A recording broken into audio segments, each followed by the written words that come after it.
It was a splendid morning on the island of Sodor. James was feeling very pleased with himself.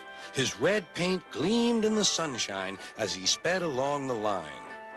He reached the junction just as Percy puffed in with some freight cars. James was surprised to see him. What are you doing here, Percy? You should be at the station by now. I know, sighed Percy. These cars have been troublesome all morning. That's no excuse, Percy. Nothing should stop us. Sir Topham Hatt relies on us to be on time. Now, if you'll excuse me, I'll be on my way. And James puffed importantly away. Bossy buffers, muttered Percy.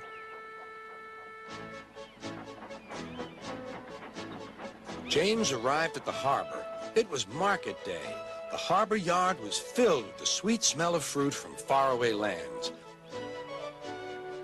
The fruit was delivered in big ships. James watched as strawberries, oranges, melons, and bananas were carefully loaded onto his cars. Then he set off for the station on the main line.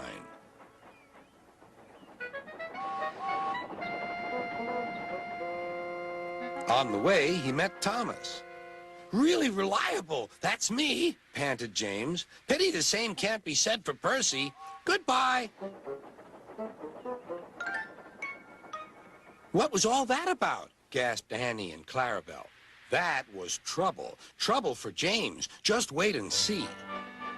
Percy was back in the yard and busy shunting. He had the cars in good order and was making up for lost time. But the station master had bad news. What's happened? Asked Percy's driver. James's brakes have jammed. We need Percy's help right away. Percy quickly set off to the rescue.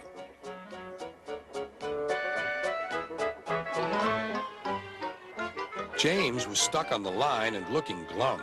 Percy couldn't help laughing.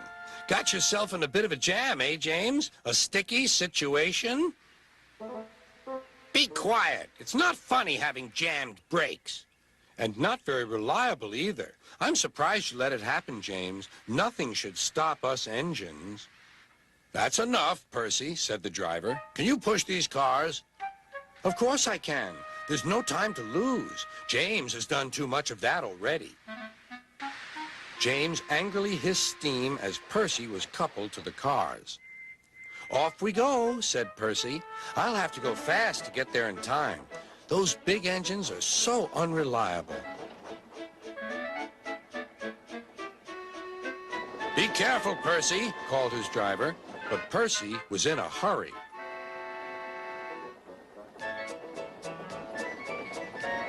He didn't see that the switch had failed and that he had been diverted into a siding.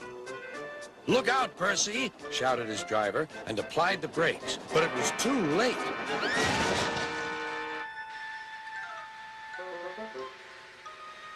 The driver and fireman had jumped clear, but squashed fruit squirted all over Percy.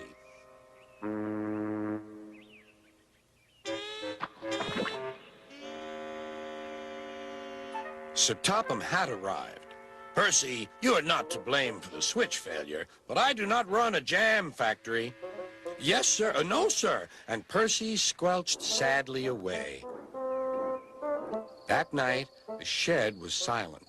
James and Percy felt very sorry for themselves. At last, Thomas spoke. You know, he said to no engine in particular, there's more than one way to get jammed. We all learned that today. Still, there was silence. What's more, we also learned that sometimes when engines help each other out of a jam, things can still go wrong.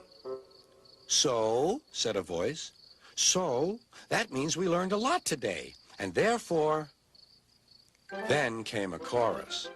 We're really useful engines after all.